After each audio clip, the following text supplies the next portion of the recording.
For more on the Constitutional Court judgment on the private use of dagga, we are joined in studio by reporter Mahlako Komane. Thanks so much for your time, Mahlako. What does this judgment actually mean?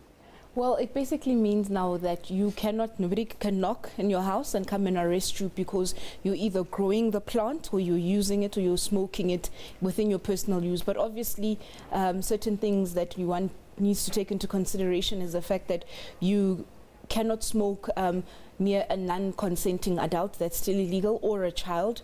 And obviously it also spoke to the limitation of age as well, that children, this does not apply to children, this is only for adults. But it was quite the victory for people that are pro-dagga and weed, people that use it, be it for medicinal uses or recreational purposes. We saw quite a reaction in the Constitutional Court as Justice Zondo was speaking. What was the reaction like among people in court and outside? Oh, very excited. I mean, he paused so many times because people were just so happy with the judgment as he was reading it. There was a man, Rasta Prince, who was saying that he has been walking this journey for 21 years, arrested in the early 90s for the use of this.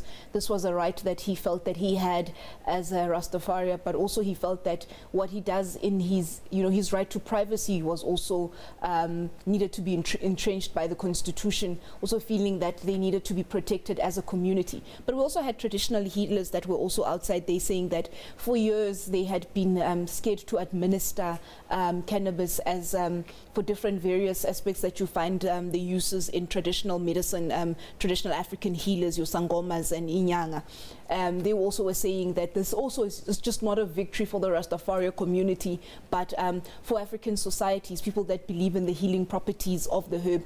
We also had people that actually want to go into the hemp industry or in that industry saying that for them as well, this is just but one step of the many of the road that they feel they still need to walk, because this spoke to the personal use.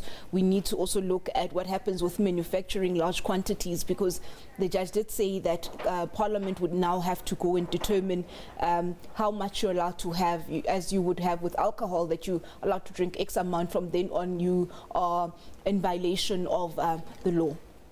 Okay, so this 24 months, are there any other steps that we need to take in this judgment, or that's pretty much it? We wait for Parliament to come back and tell us how exactly this is going to work? Well, Parliament, according to the judgment, has 24 months to change the Drugs Act and also the Medicine Controls Act to amend it to be constitutional and in line with the judgment that was delivered today. Otherwise, what the Constitutional Court has declared should be changed will be what will be actually become law and entrenched.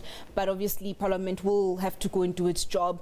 And various parties said to me when I spoke to them that they also want to be part of that changing of the legislation. As we know, in South Africa, you need to go have your consultation and etc., feeling that they needed to, there were certain aspects that they felt that they needed to be included in however they choose to amend the various legislations.